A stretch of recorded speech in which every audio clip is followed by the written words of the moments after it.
Hey everybody, how's it going? Hope you're having a lovely day. So, 4 years ago, I was looking for a new retail store, which is a very stupid decision for me to make and one that I'm still paying for today.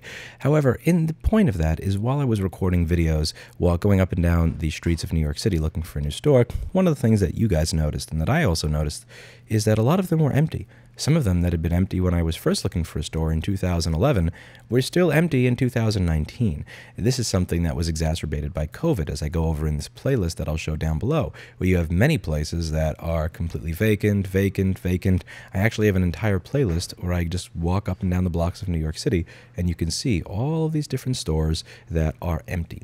Now, this is a genuine, serious problem for the city because, as you can see from the comptroller website over here, if you scroll down a little bit, here we go, click here, you can see that the budget for the city is about 1/3 driven by property tax. Property tax is going to be based on what a building is valued at, what it is worth. And if all of your buildings are empty because nobody is renting them, that is going to go down, which means that this number over here, which is what you can spend, is also going to have to go down.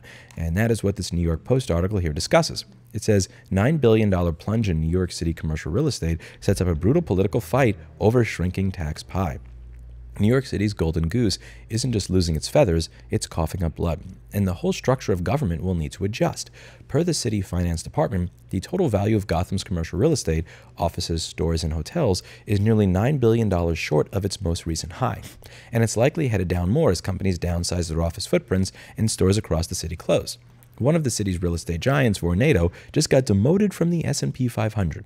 As Finance Commissioner Preston Black notes, the decline in office occupancy continues to impact retail stores and hotels in the city, contributing to the sector's slow recovery.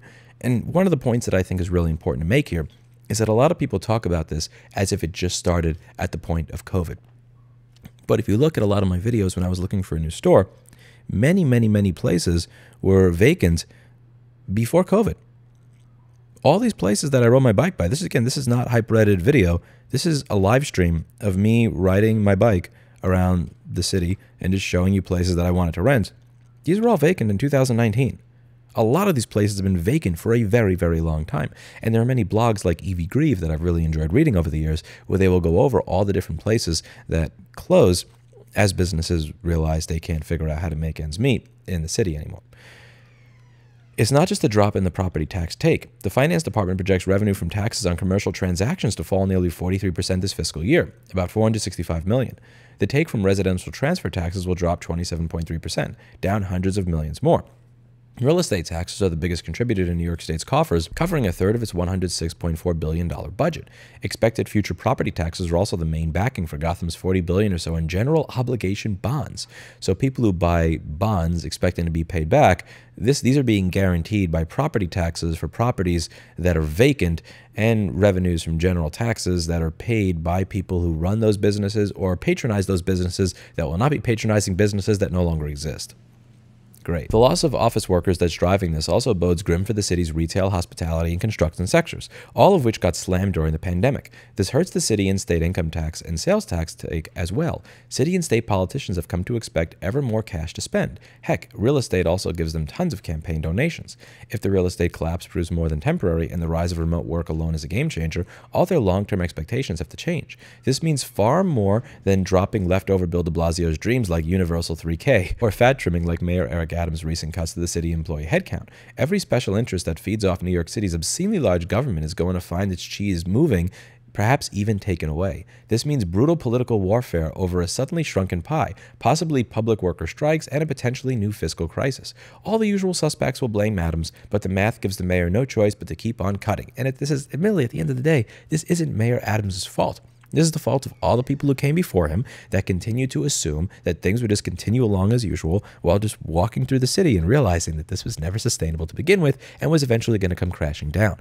I don't like Mayor Adams particularly as a mayor, but to lay all the blame on him is insane. Now, when you look at the comments, this is the New York Post, so they're all going to blame crime and crime and crime. And as I've said, and I'm going to get a little bit of pushback in the comments, but I don't really care. I've walked through New York City at 1 in the morning before I streamed it. I really don't think that it's that particularly bad. Again, don't get me wrong.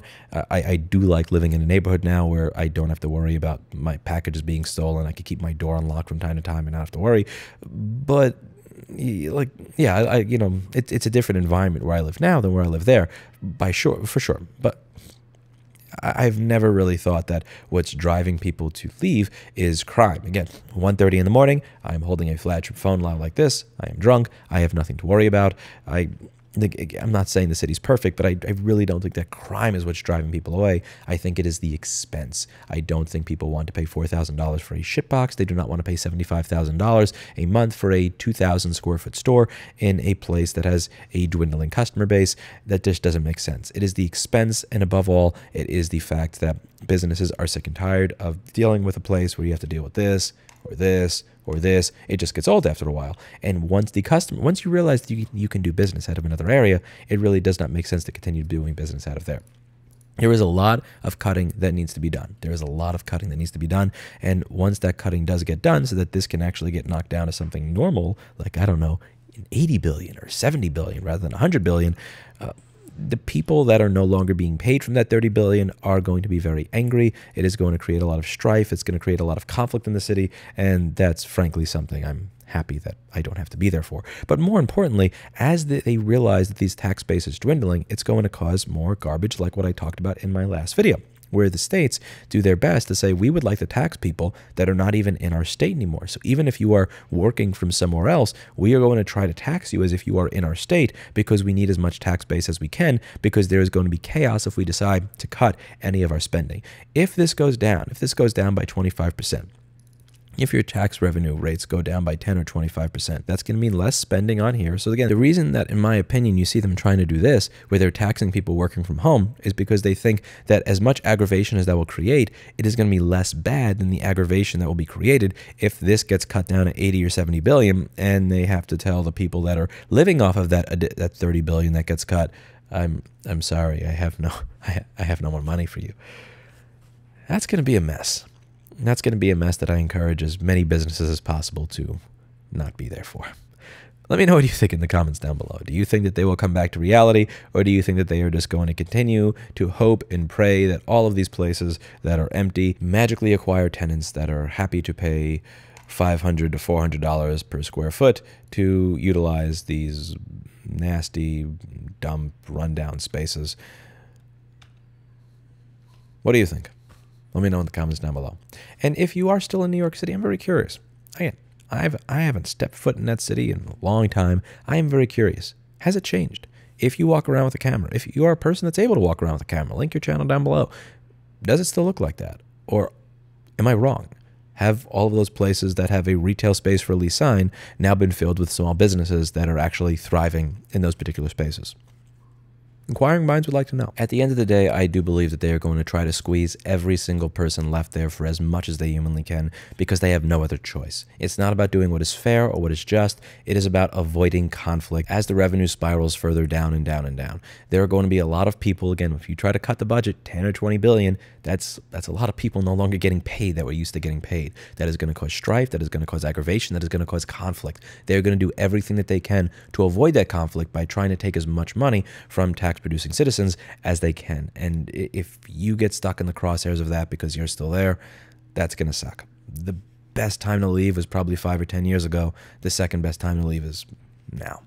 Let me know what you think in the comments down below. That's it for today. And as always, I hope you learned something. I'll see you all in the next video.